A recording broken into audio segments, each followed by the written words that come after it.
এই সমুদ্র বন্দর ইনশাআল্লাহ দক্ষিণ এশিয়ার মধ্যে সবচাইতে বড় বন্দর হবে, অর্থনৈতিক হাব হবে দক্ষিণ এশিয়ার। এই প্রিয় বাংলাদেশ, যারা স্বর্গগত তারাও জানে স্বর্গ থেকে প্রিয় মাতৃভূমি। এই মহেশখালী বড় বৈচিত্র্যময়, ঐতিহ্যের ধারক এই মহেশখালী। সারা বাংলাদেশ জানে এই মহেশখালীর পান, ধান, লবণ, চিংড়ি এবং শুটকি বাংলাদেশ বিখ্যাত, বিদেশেও রপ্তানি হয়। সেই ঐতিহ্যের উত্তরাধিকার আপনারা। সাথে যুক্ত হয়েছে সমুদ্র সম্পদ, ব্লু ইকোনমি। কিন্তু এই সমুদ্র বন্দর ইনশাআল্লাহ দক্ষিণ এশিয়ার মধ্যে সবচাইতে বড় বন্দর হবে, অর্থনৈতিক হাব হবে দক্ষিণ এশিয়ার।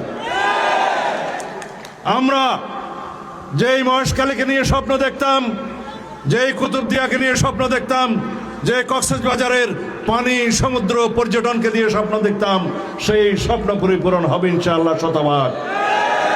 দরকার শুধু আপনাদের সমর্থন, সারা বাংলাদেশের সমর্থন, ধানের শীষের পক্ষে সমর্থন, এদেশের গণমানুষের পক্ষে সমর্থন, স্বাধীনতা এবং সার্বভৌমত্বের পক্ষে সমর্থন।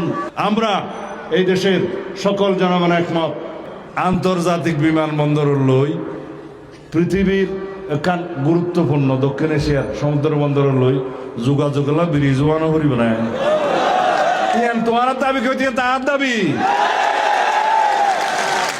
এই এলাকার সকল নেতৃবৃন্দ, আমার ভাই আবু বকর সিদ্দিক, কুতুবদিয়া নুরুল বশর চৌধুরী, মহেশখালীর আলমগীর ফরিদ, সবাই ঐক্যবদ্ধ। এখানে জনাব আলমগীর ফরিদকে আপনারা ধানের শীষে নির্বাচিত করলে, ধানের শীষে ভোট দিয়ে নির্বাচিত করলে আমি মনে করবো আমি এমপি হয়েছি এখানকার।